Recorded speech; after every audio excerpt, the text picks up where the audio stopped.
우리 교회가 위치해 있는 성북구에 아름다운 이야기가 있습니다.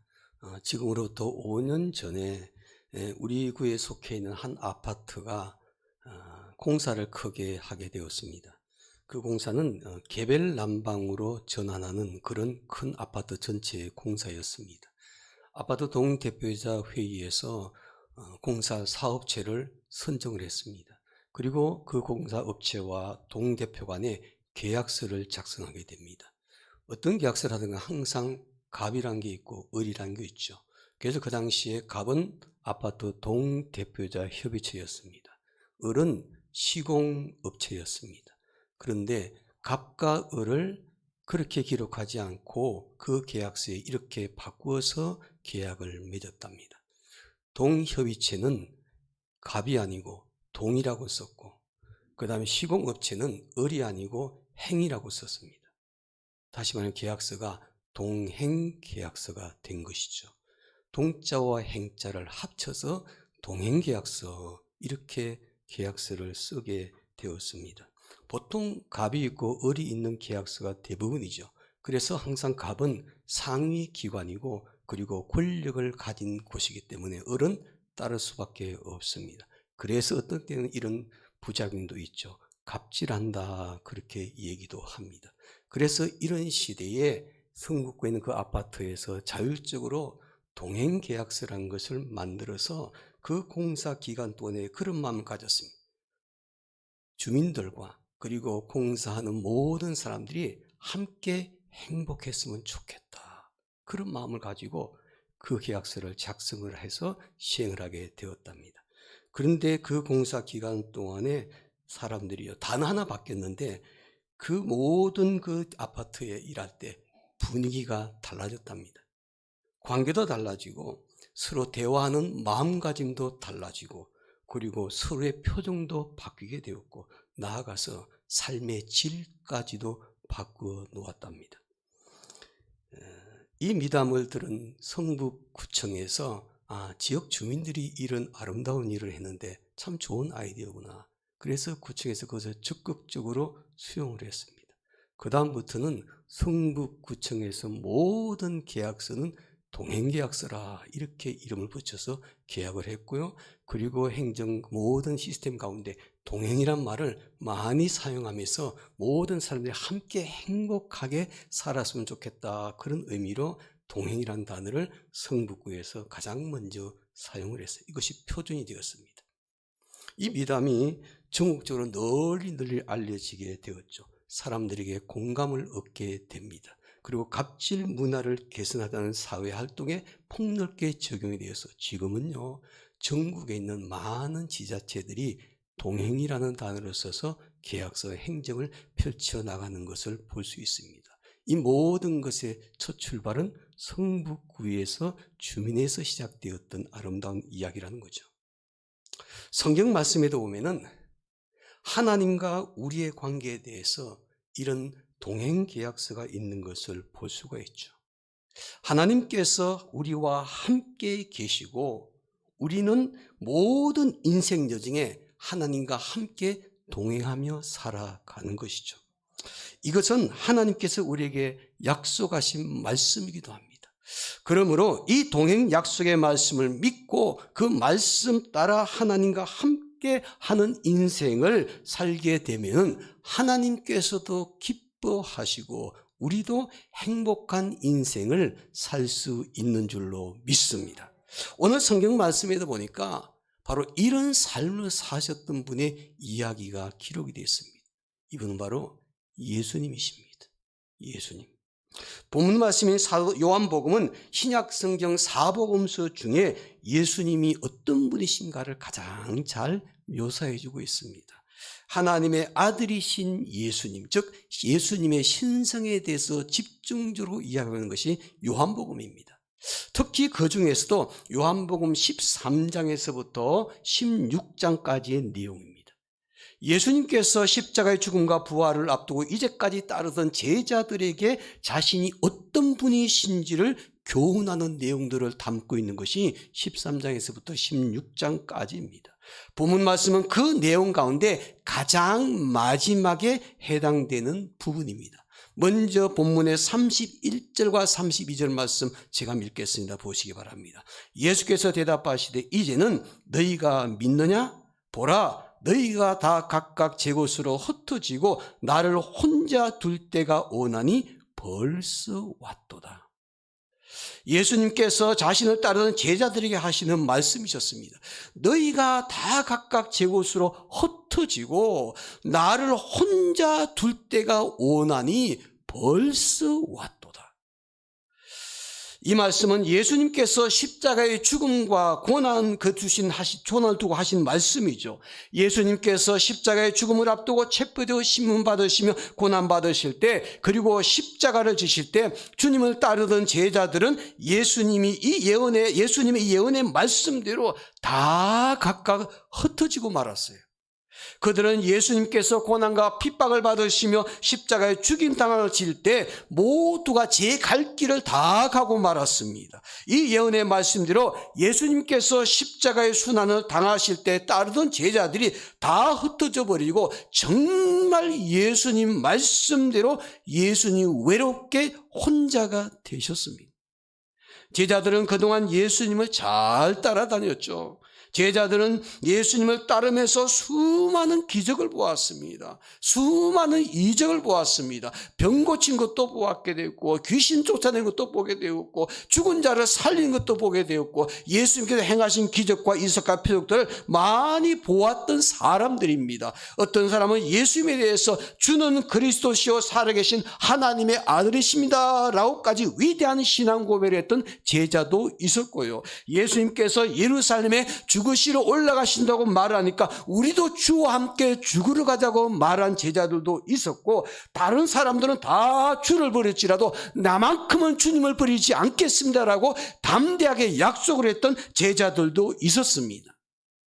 그런데 그들은 모두 예수님을 버리고 각각 제 길을 가고 말았습니다. 예수님은 정말 혼자가 되셨죠. 내가 어려운 공경에 처할 때가 있죠. 내가 모든 것이 평안하고 잘되고 사람들 앞에 누릴 수 있는 것도 많고 베풀 수 있는 것이 많을 때는 내 주변에 사람들이 모이기 시작하지만, 내가 어려움에 처하고 내가 큰 위험에 처하게 되고 내 삶이 힘들어지면요, 나 자신도 힘들어지지만 내 주변에 있는 사람들도 함께 하지 못한 사람들이 많습니다. 환경이 어려워지면 그들이 슬슬 한 명 두 명 떠나버리는 경우를 볼 수가 있죠. 예수님께서 신문과 고난과 핍박을 받으실 때 모든 사람들이 예수님 곁을 떠나고 오직 예수님만 남았습니다. 온 인류의 죄를 지시기 위해서 십자가의 고난과 죽음의 길을 가시고 있는 그 주님의 곁에 아무도 함께 주지를 않았습니다. 오늘날 우리도 이런 일을 겪는 경우가 있습니다.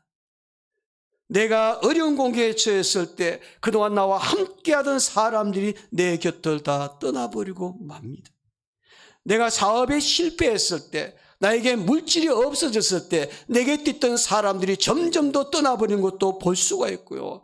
내가 건강할 때는 사람들이 내게 함께 교제했지만 내가 몸이 병들게 되었을 때 내 곁을 사람들이 힘들어 떠나버리는 경우도 있습니다. 직장에서 지위를 잃고 힘이 없을 때 내 주변에 사람들이 떠나버리기도 하고요. 세상 사람들은 누구도 나와 함께 해주지를 않습니다. 그 때로는 나 혼자 외롭게 남아있을 때가 많습니다. 그러나 이런 상황에서 예수님께서는 무엇이라고 말씀하셨는지 한번 볼까요? 32절 말씀 보시바. 제가 읽겠습니다. 32절입니다. 보라, 너희가 다 각각 제 곳으로 흩어지고 나를 혼자 둘 때가 오나니 벌써 왔도다. 그러나 내가 혼자 있는 것이 아니라 아버지께서 나와 함께 계시느니라.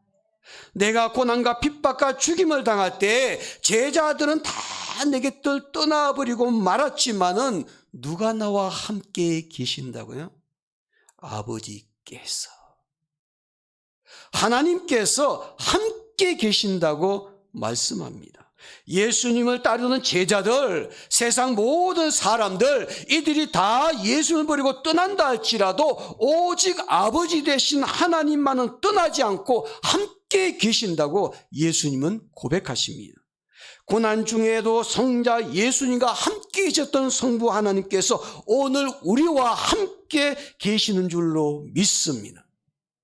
우리가 공경에 처했을 때 내 주변 사람들은 다 내게부터 떠난다 할지라도 오직 우리의 아버지 되신 하나님만큼은 절대로 떠나지 아니하시고 나와 함께 하시는 분이 되시는 줄로 믿습니다. 지금으로부터 120년 전에 비행기가 없는 시대에 사람이 하늘을 날지 못하는 그런 시대에 하늘이 맑은 날 미국 오하이오주 데이턴 들판이라는 곳에서 형제가 영과 글라이더를 제작해서 하늘을 나는 비행을 했는데 성공했습니다. 이들이 인류 최초로 비행기를 만드는 유명한 라이트 형제입니다. 동생은 오빌이었는데 글라이더에 엎드려 탔습니다. 오빌이 말이죠. 인간도 하나님께서 만드신 새처럼 날아볼 수가 없을까?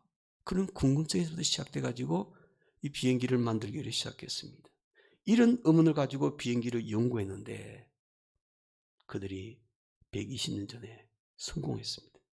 유명한 이들 라이트 형제는 잘 알고 있지만은 그들 뒤에서요, 이 형제가 포기하지 않고 위대한 일을 할 수 있도록 격려해주고 기도를 많이 해준 분이 계십니다.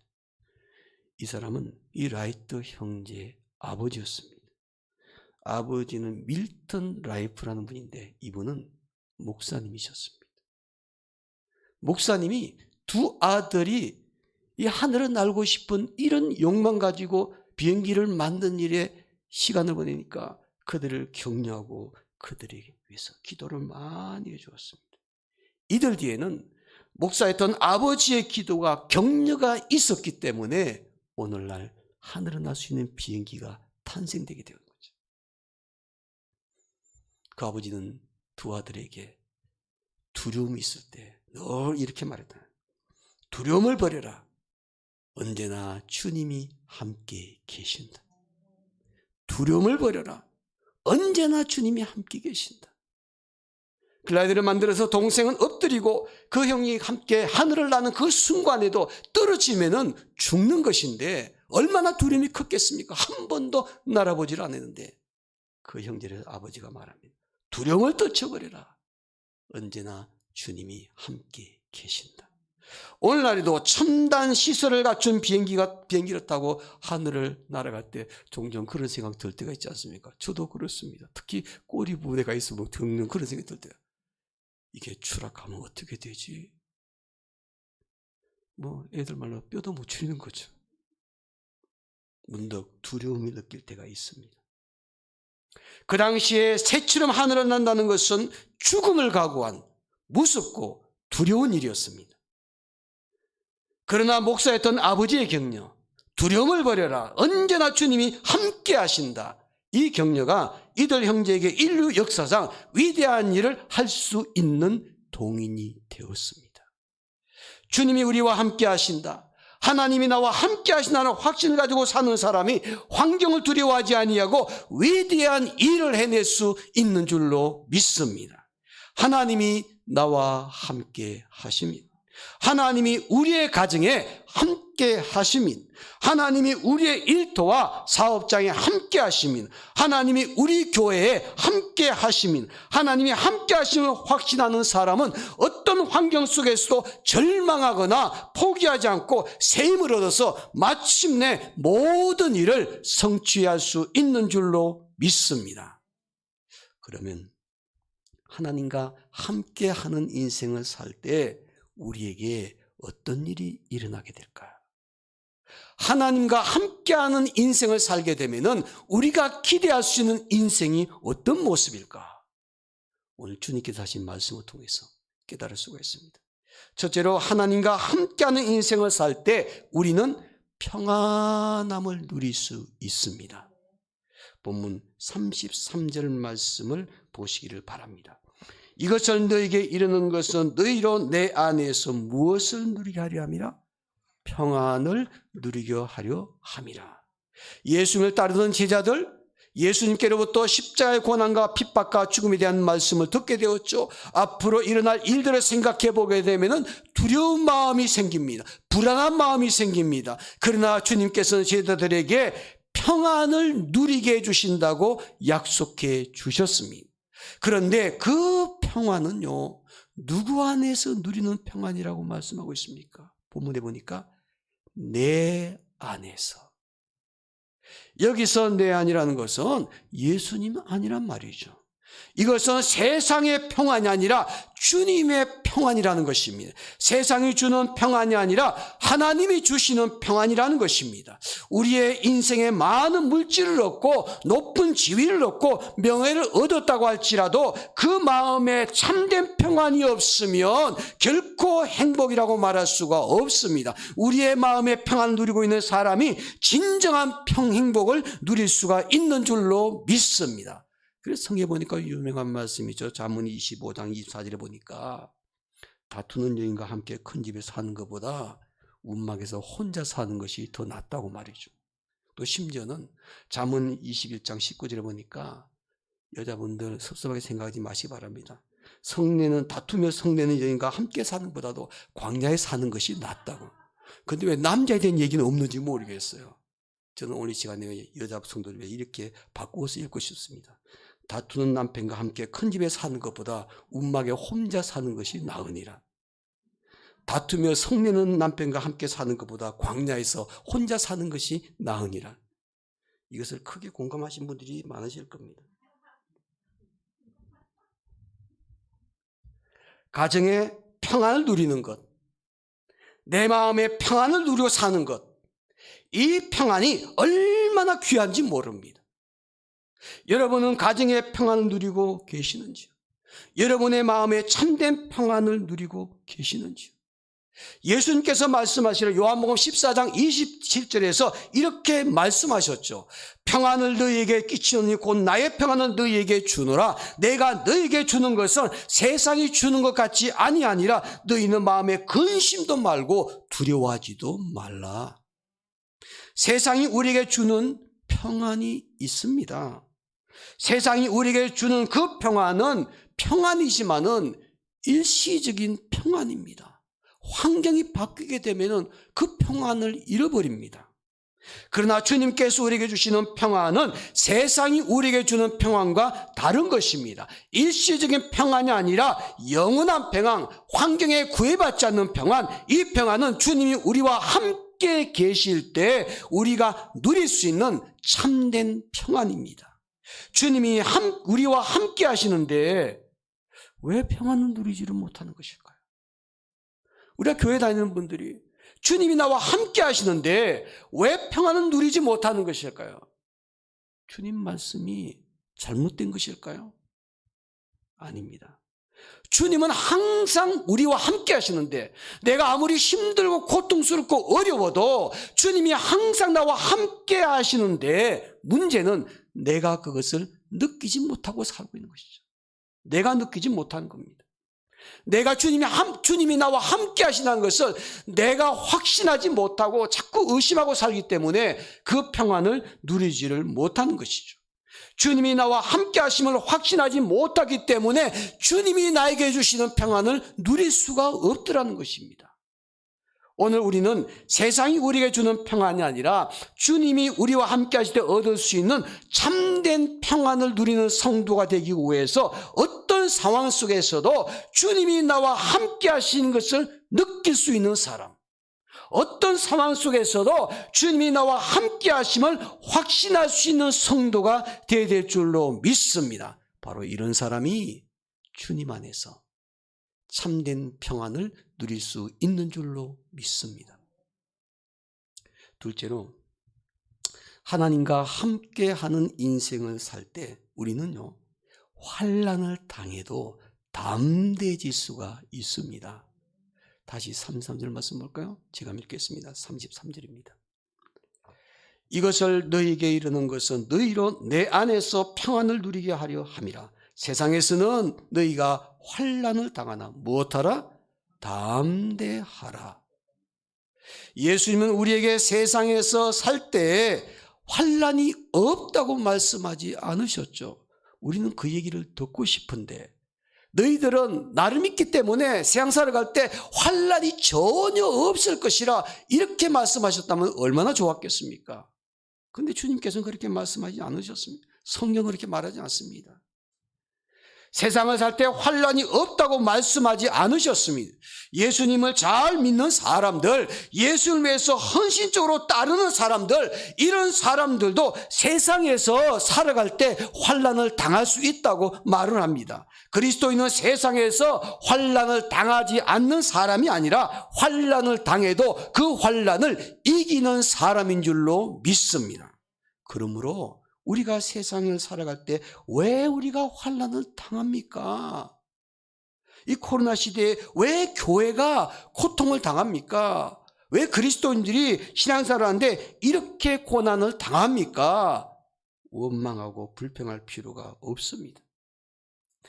내가 교회도 잘 다니고 예수도 잘 믿는데 왜 나에게 환난이 찾아옵니까? 이렇게 분음하셔도 안 됩니다.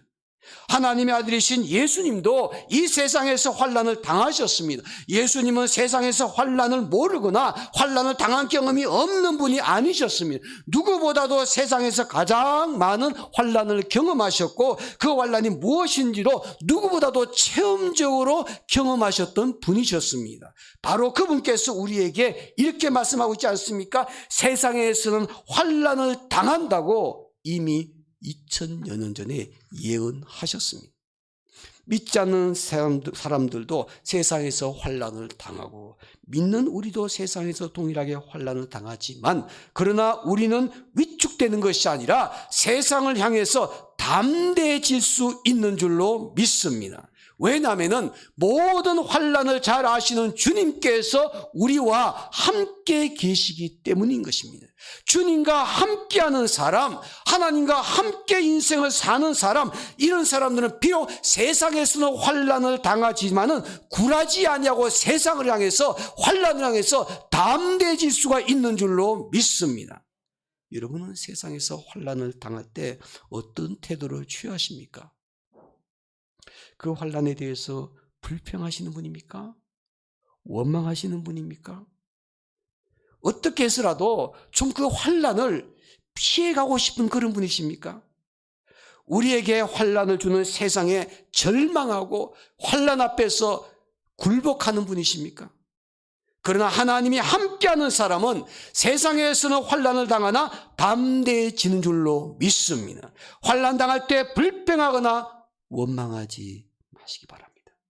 환난을 당하는 세상 앞에 절망하거나 무릎 꿇지 마시기 바랍니다. 하나님이 나와 함께 계심을 믿고 마음을 강하게 하고 담대해지시기 바랍니다. 그리할 때 우리는 그 환난을 이길 수 있는 줄로 믿습니다. 우리는 지금 코로나 팬데믹 시대에 살고 있습니다.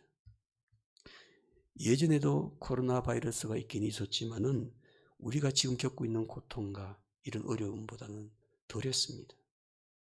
우리는 작년 이맘때 코로나 때문에 예배드리 어려운 시대 곧 끝날 거라고 기대감을 가졌습니다. 한 달, 두 달, 석 달, 여름 지나고 나면 괜찮겠지. 가을 되면 괜찮겠지. 겨울 되면 괜찮겠지. 1년 지나고 나면 괜찮겠지. 그러다 보니까 1년이 훌쩍 지나버렸습니다. 금년에는 괜찮겠지. 물론 괜찮아지겠죠. 백신 맞으면. 그러나 우리가 생각했던 것보다, 기대했던 것보다 빠르게 일상생활로 회복이 되지 않고 있습니다.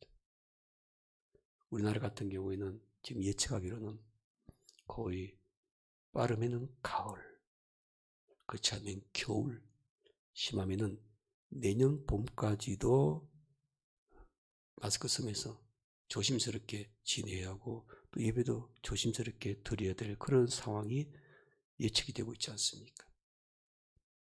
이제는 우리가 한두 달 있으면 끝나겠지라고 생각하고 기대하고 있었는데 1년 넘고 이제 또 앞으로 더 기간이 있을 것 같으니까 이제는 우리가 어떻게 하면 코로나와 동행하는 삶을 살고 있어요. 지금 내 생활이 되어버렸습니다. 어떤 때는 불편하지만은 그냥 그전보다는 좀 덜 불편하게 살아가는 것 같아요. 코로나와 함께하는 세상을 살고 있습니다. 그러나 우리 그리스도인들은 이런 상황 속에서도 코로나와 함께하는 세상이지만은 하나님과 함께하는 인생을 살아야 될 줄로 믿습니다. 이런 상황 속에서도 하나님께서 우리와 함께 계신다. 이런 상황 속에서도 하나님께서 나와 함께 계신다는 것을 느끼며 사는 사람들이 되셔야만 합니다. 그래야 우리가 견뎌낼 수 있습니다. 이겨낼 수 있습니다. 하나님께서 우리와 함께 하심을 확신하며 사셔야 됩니다. 그리고 하나님께서 함께하는 인생을 살아야만 합니다. 하나님 말씀 붙잡고 하나님과 함께하는 인생을 사는 성도는요, 그렇지 못한 사람들보다는 이런 기대감을 가지고 살아갈 수가 있습니다. 첫째는 하나님과 함께하는 인생을 살면 우리 마음에 평안을 누릴 수가 있습니다. 하나님과 함께하는 인생을 살게 되면요, 환난 당할지라도 어려움을 겪을지라도 담대해질 수가 있습니다. 셋째로 하나님과 함께하는 인생을 살 때 우리는 세상을 이기는 삶을 살 수 있습니다. 마지막으로 33절 말씀 다 함께 우리 봉독하겠습니다. 함께 읽겠습니다. 이것을 너희에게 이르는 것은 너희로 내 안에서 평안을 누리게 하려 함이라. 세상에서 너희가 환난을 당하나 담대하라. 내가 세상을 이겨노라. 아멘. 예수님께서 세상에서는 환난을 당하셨지만은 세상에 지지 아니하고 세상을 이기셨다고 선언하셨습니다. 누구보다도 많은 환난, 누구보다도 큰 환난을 당하셨지만은 환난을 주는 그 세상을 이기셨다고 선언하셨습니다. 예수님은 환난을 주는 세상을 이기셨습니다. 세상의 모든 것으로부터 승리하셨습니다. 그리고 우리에게 세상의 모든 것을 이기신 주님 안에서 세상의 모든 것을 이기는 승리를 맛보게 해주신다고 약속하셨습니다. 성경은 말씀하십니다. 대저 하나님께로부터 난 자마다 세상을 이기느니라. 세상을 이기면 이것이니 우리의 믿음이니라. 예수께서 하나님의 아들이심을 믿는 자가 아니면 세상을 이길 자가 누구뇨?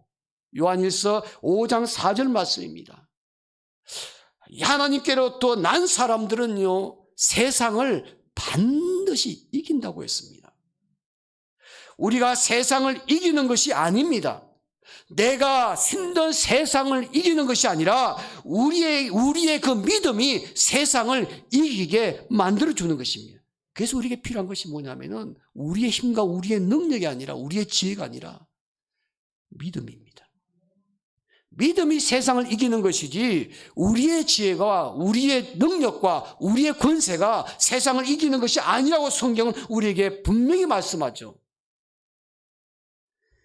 예수님께서 하나님의 아들이심을 믿는 믿음을 가진 사람, 예수님께서 이 모든 것을 행하실 수 있다는 믿음을 갖는 사람, 그 믿음이 세상을 이기게 해주는 것이죠. 우리가 힘과 능력과 지혜로 세상을 이기는 것이 아니라 예수님을 믿는 믿음으로 세상을 이기는 것, 세상을 이기는 비결은 우리의 믿음입니다. 그래서 우리가 회복되기 위해서는 오직 믿음입니다. 오직 믿음. 세상을 이기신 주님이 우리와 함께 하실 때 우리는 하나님과 함께하는 인생을 살 수가 있는 것이죠. 하나님과 함께하는 인생을 살 때 우리는 그분을 믿는 믿음으로 세상을 모든 문제를 넉넉하게 이기고 승리하는 삶을 살 수가 있는 줄로 믿습니다.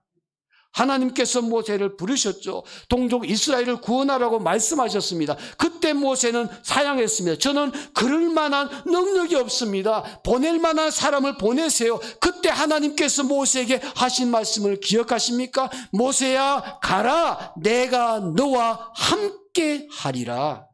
내가 너와 함께하리라. 하나님은 기도원으로 부르실 때 기도원은 겁쟁이였습니다. 두려워했습니다. 무서워했습니다. 그때 하나님께서 기도원에게 말씀하십니다. 큰 용사여, 여호와께서 너와 함께 계시도다. 하나님이 우리와 함께 하십니다. 하나님이 나와 함께 계십니다. 하나님이 나와 함께 계심을 확신하는 사람이 세상을 향해서 담대해지고 세상을 이기는 삶을 살 수 있는 줄로 믿습니다. 지금 러시아가 아니고 러시아가 공산화되기 이전에 러시아 제국 때는 러시아가 기독교가 굉장히 부흥했던 국가였습니다. 어느 정도였냐면요, 크렘린 궁 안에 교회당이 있어서 왕족들과 신하들이 함께 주일이면 다 예배를 참석해서 드릴 정도로 그렇게 기독교가 흥황했던 게 러시아 제국이었습니다. 그런데 러시아 제국이 러시아 공산당 혁명이 일어나서 다 무너지고 말았습니다. 그때 처음으로 한 것이 뭐냐, 모든 기독교 말살 정책을 썼습니다. 교회를 전부 다 문 닫게 만들었습니다. 그때부터 종교의 자유를 빼앗기게 되었죠. 러시아가 공산화되고 난 이후에는 기독교인들이 마음대로 교회에 모여서 예배 드릴 수가 없었습니다. 대다수의 사람들이 예배 드릴 수가 없으니까 하나님 앞에 예배 드리는 것을 포기해버렸어요.